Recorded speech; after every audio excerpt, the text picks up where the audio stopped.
What's up, everyone? I'm Scott, And I'm Jason. and you are listening to Liquid Carnage. My friend, how are you? I'm good. I'm doing okay. It was a pretty busy week last week. It's a pretty busy week this week. Needless to say, I'm feeling a little overwhelmed right now. But hey, that's life. You gotta roll with the punches. Yeah, no kidding, man. I tell you, I'm in the middle of coaching baseball again, on top of everything else going on in this world right now, and there's never a slow moment. We have spring break coming up for the school district I coach for, so 2 weeks off would be very nice. I don't have to worry about it. I can actually get back to a routine. Yeah, this weekend was cold and we actually had some sleet in Phoenix, so we kind of stayed in on Sunday and just kind of relaxed a little bit. And it was the first time probably in at least a couple months where I didn't feel like we were cramming stuff into a weekend day. Yeah, I'd like to get back to that point where I can just take a Saturday and have nothing to do but roam around, clean the house, and do little things. But that's still a few months away. But those are my favorite type of weekends where I don't feel like I'm being rushed to do anything. Oh gosh. Oh yeah. No, I mean, and that's the thing is that we just we've talked about it so many times. Like every once in a while, it's like slow down. They had a I don't know if you have Apple TV, Hmm. but they have a show now called The Long Way Up. I'm not sure if you've heard of it. But basically, Ewan McGregor and his best friend from his childhood days, they go on motorcycle trips, but extensive motorcycle trips. Hmm. They've done three of these now. They did the Long Way Around, which is uh, London to New York, but going Uh, east. So they go east around through Russia and China and all those places. Then they had the Long Way Down, which was London down to the tip of Saint Johannesburg, hmm. Africa. So all through Africa. Well, this one's called the Long Way Up. They started at the tip of Argentina and drove all the way up through to Los Angeles. So they went all the way up through 13,000 mile trip. And there were parts of Argentina where you're out in the middle of nowhere, no Yeah. TV, no of the modern conveniences. And they did this all on electric bikes, like EV bikes, motorcycles. Yeah. And so trying to find a charging station in the middle of nowhere, it I didn't know how they were going to get through the first 10 or 20 days of the trip because, I mean, literally they would only be able to get about 70 to 80 miles before they needed to recharge again. Uh-huh. And trying to find these places. But it got me thinking there were times throughout the video where you're watching and you think, they're not, I mean, they're basically relaxed because they're out in nature. They're out in the middle of nowhere with no TV, no distractions. It was just them, the bikes, and then they would camp somewhere or they would come up to literally there were a couple times where they stayed at someone's barn. They just went into someone's barn and the people said, "Yeah, come on in," and you can stay in our barn. So So it's like living in the '90s where there's no distractions outside of what you're trying to do. Just the bike and the open road, and there's no social media, no cell phones, no iPads to keep you busy. Just you and your task at hand. and I feel like we need that still. I mean, I feel Oh like yeah, we don't do it enough, but we as humans just need that where we're just unplugged from everything. yeah, And I don't know if we'll ever get truly back to that because I mean, we've become so connected, through the devices and the technology. But boy, it was a little envious. And so Sunday, we did nothing. yeah. I basically just watched TV, and I felt no no well, I shouldn't say I didn't feel any stress. I felt a little bit of stress because I thought, oh, I should be doing something. Oh, I could be doing this. Oh, I should, that those things that run in your mind when you're trying to, you know, decompress. Hmm. So but one of the things I did watch, and I don't know if you've seen the movie yet, but there was a movie that was done this last year that's up for a bunch of Academy Award nominations called The Whale. I've seen the trailer for it. I've seen it on. I Okay, think it's on. It's on one of the platforms I have. Like it's Hulu or Amazon. It's there to watch. yeah. It's a very dark story. It's a very simple story, but not to, it wouldn't ruin it by saying basically the premises of massively overweight English teacher um, tries to reconcile with his estranged daughter. Okay. It's a very there's only like 6 total characters in the whole movie. There's like 5 or 6 characters. But what's fascinating is I don't know about you, but I always have bad mental talk about myself. Yeah. I'm too fat. Oh my gosh, I should be so much Yeah. skinnier. The Well, self-talk when is you always hard on everybody today. In today's right. Well, when you look at someone that weighs 650 pounds and realize that like 3 of me fit inside the body of this person, it kind of throws your mind into like, what am I so mean at myself? I mean, here's someone who's really dealing with obesity. Yeah. Where I'm obese by the standards, yet I can do most activities without causing disruption. Like I can sit in a movie theater, I can sit on an airplane and not um, take up 3 seats. Yeah. Yeah. Um, Got you. Yeah. and I guess I was talking to my mom, and she said that there's shows like there are shows there are shows about morbidly obese people where they track them living their life. And I didn't know that. I didn't know that there were these shows that were out there called like 600-pound lives or something like that, where Yeah. they I basically think, take a person and track their life, what they're doing and how they're living and um, and I've never watched one. Have you ever heard of this show? I've heard of some of them. It's Okay. ironically it's on the Learning Channel. The stuff Learning that Channel. Discovery Plus, Okay. but I've Okay. never Okay. I've never been invested in anything like that type of reality show to like watch and want to see because honestly I don't it sounds bad to say, but I don't care. How you live your life is how you live your life. I live by a very simple creed. You stay out of my way, I'll stay out of yours. You respect me, I'll respect you. How you choose to live your life, take care of yourself, is up to you. And same as it is up to me. But I'm not going to sit there and watch a reality show on what it takes to get you up and around when you're 650 pounds. Yeah. Or how you live a daily life. What do you eat in your daily life to meet that kind of size? Well, in this movie, a lot of the story is based on his being overweight, the reasons why he's overweight, and the health implications of that size. Like that, Mhm. it's obviously, putting pressure on the heart, putting pressure on the joints, all the stuff that you would anticipate. Um, but one of the things that I found kind of as I was watching the movie, and me, I think a little bit too much instead of just watching it and not caring, like not putting anything more than just the story. But Yeah. oh well, sue me. I thought there was a recurring theme that he was embarrassed about how he looked, that people would think he's worthless, he's disgusting, he's not, he doesn't bring anything to life, just die all, Yeah. that mindset. And unfortunately, I could totally understand because I know myself. You're looking at this huge person, you're thinking, "Oh my god, like just go on a diet or do something, go on a diet, do something." And I had to stop myself saying, "Well, gosh, it's still a person. He's still Yeah. a person." Um, have we gotten to that point that unfortunately, the quality of the character is not sometimes as important as um, what you look like It, aesthetically? it is becoming a lost understanding, I guess is the best way to put it. Um, as you get older, you do realize though, like personality does matter.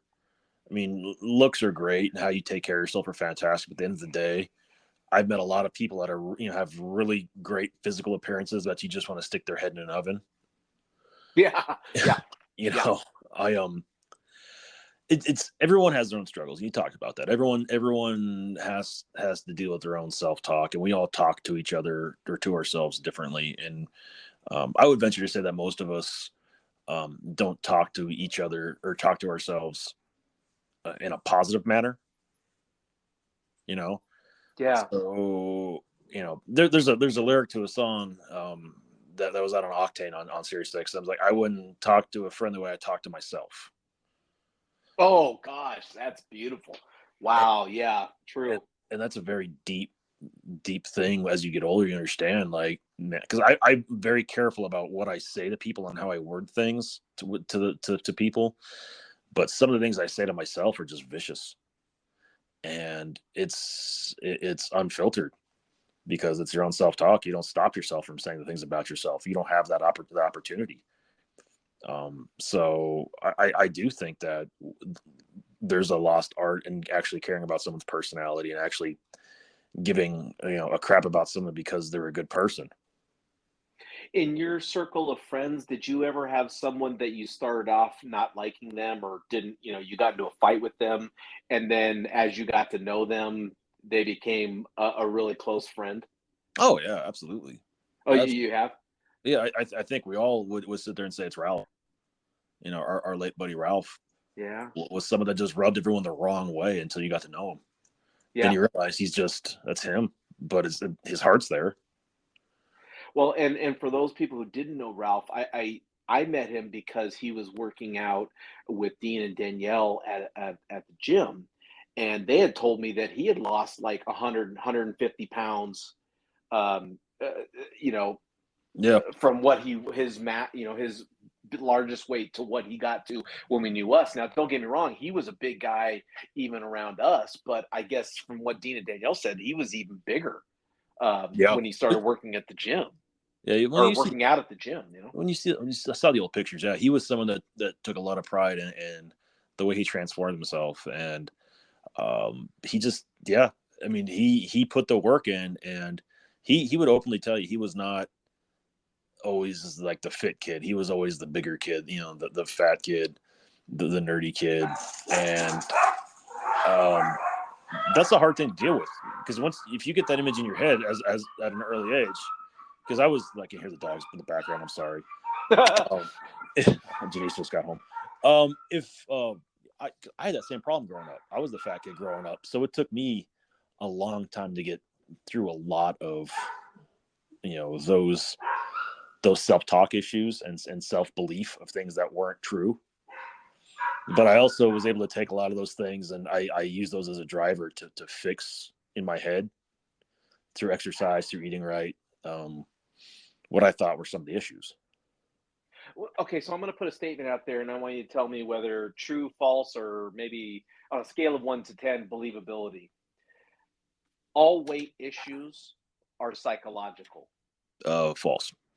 You think it's false? I think it's That that false. that someone who is massively overweight or massively underweight has more to do not with the psychology or the mental aspect of it, but a physical aspect of it. Well, they say there's like 4 or 5 different body types. We all burn fat differently. So you have to find like if you're endothermic, exothermic, endothermic, and diet accordingly. So, but I think a lot of it's mental. I mean, a lot of us, eat when we're stressed or eat when we're trying to suppress something. I mean, our natural coping ability in so many different ways is just food. It's right there.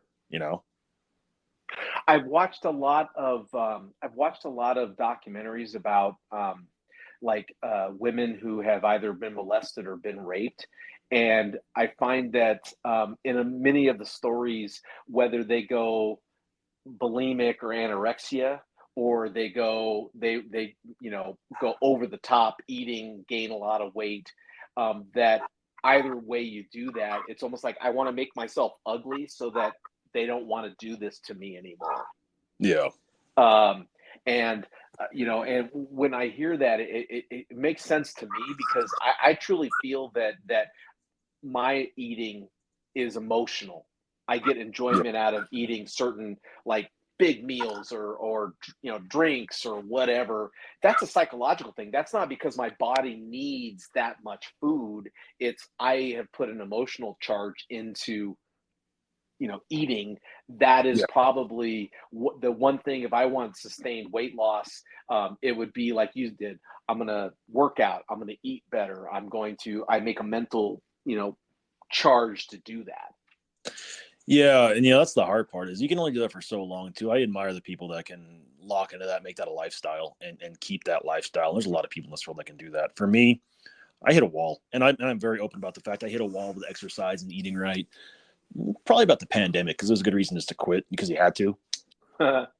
And I have had a hard time getting refocused on it. And almost 3 years later, I still work out. I still mostly eat right, but not nearly like I used to. I don't work out nearly like I used to. And I know I've got to get back to that level, but I'm also at the point, it's like, man, I'm 42. Like, what am I trying to do? Like when I was doing all that heavy lifting, it's like, yeah, I could deadlift 400 pounds. That's great. Do I need to anymore? No. Do I want to anymore? Not really. Yeah. It's like I don't have to eat chicken and vegetables, 5 nights a week if I don't want to. I can mix it up, right? Like who am I trying to impress? But like, no, well, you're still trying to live longer because that's still, cardiac issues and whatever else. It's the things that you do for self-esteem to look better at a certain point, you have to do for survival too. Exercise, eating right, longevity, I guess is the best way to put it. Well, and I don't you find it that we impose these hurdles about getting to know someone for who they are because you know we look at someone and immediately think, oh, I wouldn't like them because they don't look a certain way, like we were talking about with Ralph. Or if you're looking for a partner, right, like a Yeah. a relationship partner, oh, I wouldn't like her because she's not pretty enough, or she doesn't, whatever the reason is that we put in front of us. When I first started, I mean, while I knew Noreen, when I first started actually dating Noreen, I mean, I had just gone through a separation. I was living in my car. Mm-hmm. Um, Noreen looking at me would have, if she would have put like a block up, say, "Oh, well, this guy doesn't have a good job. He's living in his car. He's got no, I mean, he's got nothing going for him." It would have been very easy for her to say, why would I even look at, you know, being his friend, or why would I even look at being in a relationship with him? So she was able to overcome the outward appearance of me and find out, who the real me was and that I did have something to offer. But Yeah. that doesn't happen all the time. No, and that probably wouldn't happen in your early 20s, maybe not your 30s. But Yeah. once you experience life to a certain extent, and you have more life experience, and you realize that there's way more to life than living in the gym. There's way more to life than seeing what you see on Instagram or Facebook.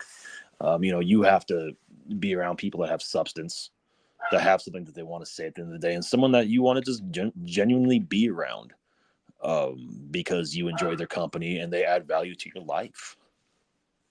I had a really good friend of mine tell me one time that every single person, once you meet them, you get past what they look like. They can either talk themselves pretty or they can talk themselves ugly.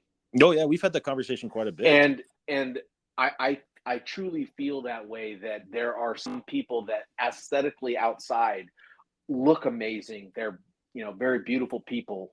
And as soon as they open their mouth, you just know. I wouldn't give that person the time of day, Yeah. because they just had talked themselves ugly. Or on the other side, I mean, I've met some people that aesthetically looking at, I wouldn't have considered them a viable option as a dating companion or someone to go out with. But you get talking with them, and you realize, wow, this person is has something to them that means more than what they look like on the outside. Yeah, and I think you used to talk about that. Dean and I used to talk about that all the time too. And you were there when we were both Yeah, single, and you weren't. Like how many times did you hear it's like, man, she talked herself ugly, yeah, or this one talked herself pretty, and it's just like they have, that matters. That matters a yeah. long way. And I don't think that this started out as a conversation about what gets you into a person, what versus what turns you off on a person. But at the end of the day, personality goes such a long way, because so many, especially in today's world, so many people are vying for likes and comments on social media because of their looks, and that's how they get validation, because that's how they get paid in a lot of ways. And man, I'm over it. Like this world we live in now, it's stupid. Like it is. I understand what my grandparents would, when they would say that they don't, these kids today don't understand what it's like. These kids today don't understand what it's like. I mean, to go without social media, to go without a cell phone, to actually go out and talk to someone. Can you imagine if you were a teenager today having to call someone's landline and their dad pick up, but you wanted to ask them out? Yeah. Yeah. Yeah. Or, Yeah. No, they didn't. They don't have to deal with that. I mean, that's the original slipping into their DMs. It just Right. doesn't, it's not a thing. So, Yeah. No, I don't know. yeah, no, I totally agree. You know, the other thing I think about too is, you know, the young kids now, and maybe you said something a little bit earlier that, you know, once you get into, you've lived life and you know, you've seen what you don't want, you know what you do want. When you've identified that, then you are a little bit more selective on the person that you know, the outward appearance. You say, okay, I can see outward appearance 1,000 times. I only get one or two chances to meet someone on the inside that means something to me. With young kids, they don't have that life experience to reference. So, how much of their problem is because they don't even know what they want in this world? So, the only thing they have is the outward appearance of someone. Yeah, and I think that's very true in today's world. You know, coaching baseball's taught me so much about the modern teenager and living with a preteen. You also get a point of view of like what's going on. And I just think that there's so much lost in today's world because they have access to everything at their fingertips on their phones, on their iPads.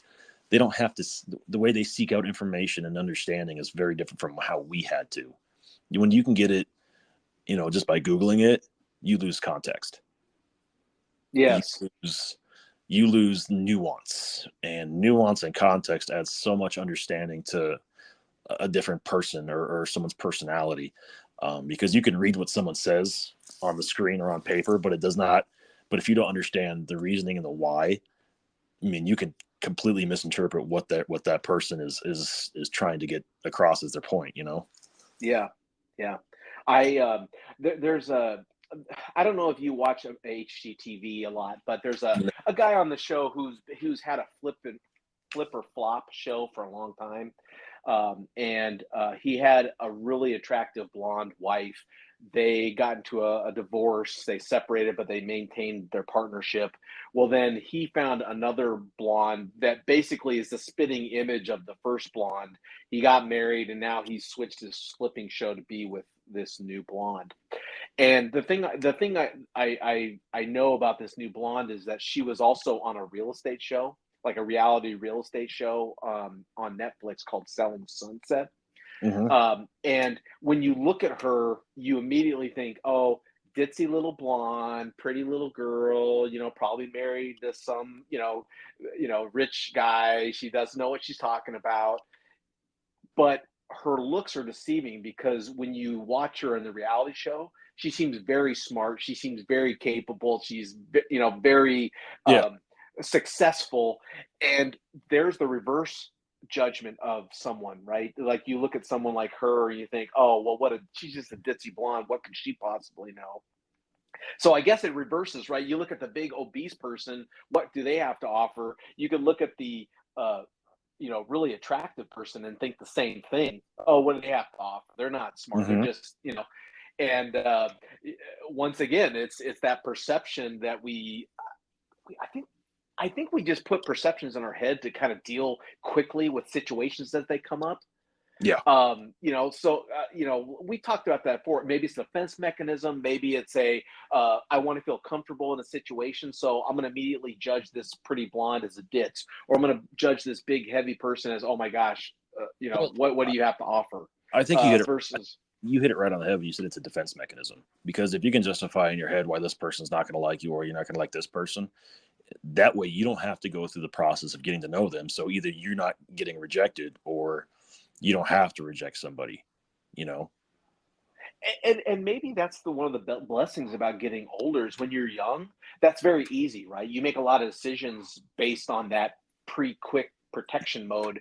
As you Mm-hmm. get older and you experience life, you realize, well, I can't just judge someone that way. Yeah. I can't just jump to a conclusion and then make a determination.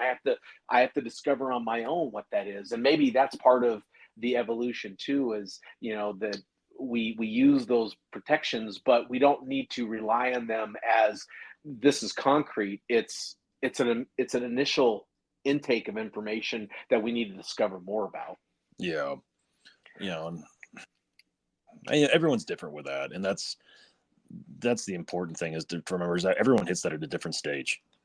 Yeah. Everyone figures that out in a much different phase of life. And you have to have a different type of life experience to really drive that home so you understand that. And that's lost on a lot of people. And like for you, Scott, the 10 years ago, Scott would never be able, well, I shouldn't say that, would have a tougher time appreciating the Janice that you have now.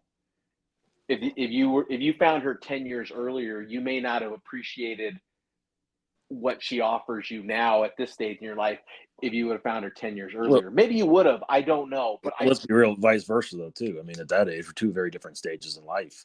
yeah, Because she's 8 years younger than me, so she would have been 24. So right. that's a whole Yeah. different ballgame at 20. Oh, big. Oh, I didn't even think about that. Yeah, her too. She might have looked at you and said, "Oh, this is not what I want." Yeah. This is not what I want. And I mean, and now the idea of you guys not being together, it seems like a foreign concept. It doesn't even seem like a concept that you could put two and two together. It would make, it would make fish. Yeah, yeah, It wouldn't make sense, right? yeah. So but that's like I said, it's time and experience. It's people find each other in different phases of their life, and sometimes things don't work out early on, but life circles you back to them, and the things that you might have been annoyed at earlier in life have changed. So you Well, don't have to. yeah. I mean, what you prioritize is Mhm. different too. You know, Absolutely. there was an interesting study that I heard on the news. They were talking about there was a huge report that was done about mental illness here in the United States when it comes to we have more suicides, we have more people having mental health issues, and one of the studies or one of the results of the study was between the ages of 18 and 34, the number of men that are currently not in any sort of relationship with a partner had jumped like double. They went from like 25 to 48% of men in that age range are not currently in a relationship with a partner. Hmm. And I thought that was fascinating. Could you imagine 50% of the young men in our society are not currently in a relationship? Well, they need to put down their video games and go out there and go talk to a girl, put down their phones and go talk to a person and see what else is But out there. you know how it is, Scott. Not everyone is skilled at talking to women. I mean, let's take Ralph. Ralph had an experienced life of experiences and activities and things that he did, and there was one particular woman that he was kind of interested in, and I don't think he ever kind of just jumped in and talked to them and got them He never, yeah, he other never, than other than friendship, right? Other than yeah, like put him in the friend zone. he friend zoned, he got friend zoned, he left it at that, but, Yeah, but that's, but you got to put yourself out there. If you don't put yourself out there, you get what you put in. And if you don't put it out there, you get nothing. You put something out there, you get, worst you can get is a no. And as we all know, 50 no's and yes is still a yes. that's true. And I mean, coming back to the movie as we end this, the movie, the way that they put it in the movie is he didn't even have. I mean, he felt bad about what he had done to himself physically, that he truly just did not. He could not understand why people even cared about him. Yeah. And it, you felt for at the end of the movie, you felt for the character that this person has something to give, but we're so quick to turn it away because of the way they look on the outside that we're not open to seeing what's there on the inside. And I'm sure that happens quite a bit, right? Yeah. Because if you don't look a certain way if you don't make a physical impression in the first 10 seconds, 15 seconds, then someone immediately shuts the door and doesn't even give you the chance to, to go That's, further. that's very true. You got to play the Yeah. long game at that point if you're trying to get that person interested in you. So as we wrap Like up, us, you just have confidence. You say, hey, don't look at this. Go inside, and you don't even give them a chance to look at this. You say, hey, I'm cool as shit. yeah, Right, you mean buddy? something. That's That's right, it. baby. That's how we roll. That's it. So as we wrap up today's show, have you ever had an experience where you were judged wrong initially, or you judged someone wrong initially, and it turned out for the better? We want to hear about it. Hit us up on Facebook, Instagram, or Twitter, all at Liquid Carnage. If you have any springtime adventure ideas for the EP up in the Denver metro area, we want to hear about that. Hit him up on liquid_EP on Twitter and the Instagram. I wonder what kind of world we would live in if we didn't have those barriers that we put out, like you have to look a certain way, or I can't talk to you, I can't, associate with you. I wonder what kind of world it would look like. I guess we'll I never mean, know. we'll never know. We'll never know. We'll never know what it looks like. But anyways, if you haven't seen The Whale and you want to be depressed for a couple hours, but a kind of an interesting story, I definitely recommend it for the performance.